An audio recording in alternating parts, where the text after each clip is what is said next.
Pessoal, vamos mudar de assunto? Essa semana, eu acho que ontem, um assunto ganhou destaque, assim, absurdamente. O Metrópole publicou, o Correio Brasiliense, Estadão, tudo que é portal publicou uma fala do pastor Anderson Silva, em que ele fala sobre orar para Deus quebrar a mandíbula do Lula e para adoecer os ministros do STF. Eu vou, inclusive, reproduzir esse vídeo aqui para a gente ver. Quem não viu, preste atenção, porque as falas são muito fortes e é importante lembrar que ao lado do pastor Anderson, durante suas falas, estava o Nicolas Ferreira, que é um deputado federal. E, por vezes, fica concordando com a fala do pastor Anderson. Vamos lá. Você abriu uma janela aqui, sabe? E a igreja diz, eu estou orando. Mas talvez a gente não está orando na fé, na intensidade da fé. Do tipo assim, o guerreiro é Deus. Salmos 2 diz que o Senhor está rindo. Rindo por quê? Porque ele é capaz de destruir o imperador da terra. Então, assim, falta essas orações imprecatórias dos salmistas. Senhor, mata meus inimigos. Quebra os dentes dos meus inimigos. Falta a gente orar assim. Senhor, arrebenta a mandíbula do Lula. Sabe?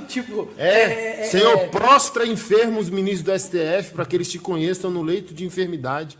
Sabe? Do tipo assim, parece que a gente não está crendo mais, cara. E a igreja tem poder apostólico. Paulo falou assim, tinha um cara feiticeiro atrás deles enchendo o saco.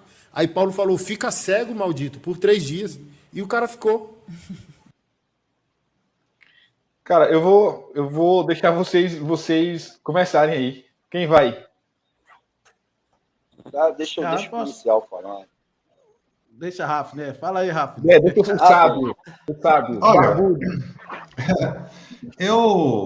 eu não gosto, quem me conhece lá no canal Vô da Coruja, eu não entro em questões políticas, né?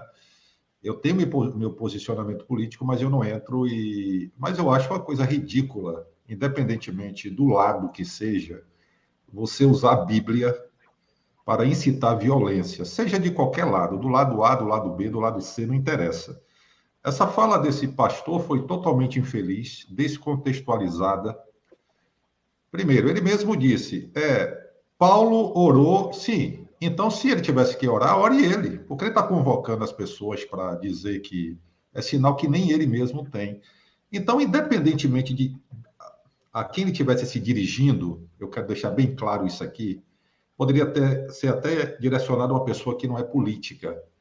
Esse tipo de fala é uma fala condenável, você usar a Bíblia para incitar qualquer tipo de violência contra qualquer tipo de pessoa. Isso daí.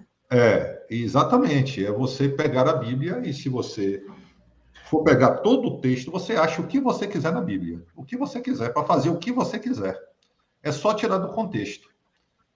Então, volto a dizer, eu não coaduno, eu não concordo com ele, não é questão de lado, já falei isso aqui, é pela fala dele, uma fala grosseira, insana, não é? Insana, grosseira, e que não deveria nem ter ido ao ar uma coisa dessas, tá? Porque, inclusive, a própria Bíblia diz que devemos orar pelas autoridades, independentemente de quem seja, você tem que orar a favor para que... Então, a partir do momento em que a igreja começou a se meter com política, a coisa degringolou. E isso foi dito para o Silas Malafaia da época do Bigode.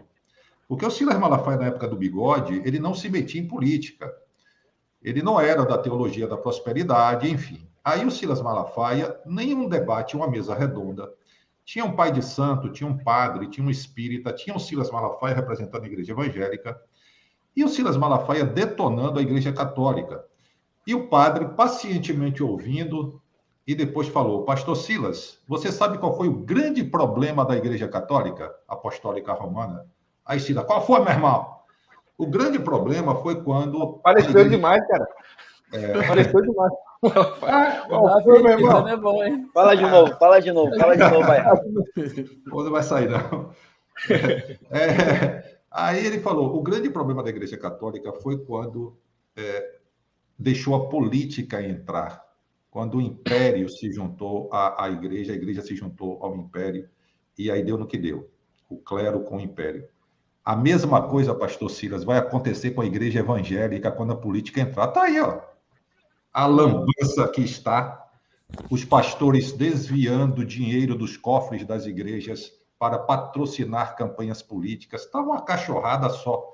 O negócio é uma mistura. Então, eles ficam aí, essas profetadas que ocorreram em várias igrejas, que isso, que aquilo, que Deus vai fazer, Deus vai acontecer. Agora, eles querem pegar esse Deus no qual eles creem e jogar em cima de todo mundo, independentemente do lado. Eles jogam para cima, que Deus vai não sei o quê, que vamos convocar Deus para não sei o quê, para quebrar, para arrebentar, para isso, para aquilo. Infelizmente é isso aí. Bom, essa é a minha opinião. Né? Rafa, mas me diga uma coisa, você não acha que, ou você não acha não, na sua avaliação, essa fala dele, ela encontra algum embasamento teológico? Não encontra, foi aquilo que eu disse. Ela está totalmente fora do contexto. Eu não posso pegar um texto bíblico isoladamente e aplicar aquilo ali como se fosse lei, como se fosse regra, que não é. Eu tenho que contextualizar em que momento.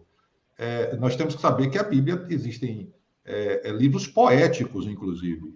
O livro dos Salmos, você pegar, os Salmos são hinos. Os Salmos são hinos. E muitas vezes o salmista está ali, salmodiando, está cantando, e eles tiram muitas vezes uma parte dali, tiram a parte porque Deus vem na história tratando. Inclusive, o Eusébio de Cesareia, no livro História Eclesiástica, ele fala sobre isso, como Deus vem trabalhando, inclusive o próprio Código de Hammurabi, ele foi utilizado, coisas que eram olho por olho, dente por dente, não sei o quê, mas aquilo ali era um processo de tratamento na história, no desenrolar, existia um contexto histórico, cultural, geográfico, onde você aplicava aquilo ali. Por exemplo, a questão do filho. O filho que desobedecesse aos pais deveria ser apedrejado até a morte. Você vai pegar esse texto e vai utilizar hoje para dizer, não, matei meu filho porque ele me desobedeceu. E a Bíblia está dizendo para apedrejar até a morte. É um exemplo de você tirar do contexto.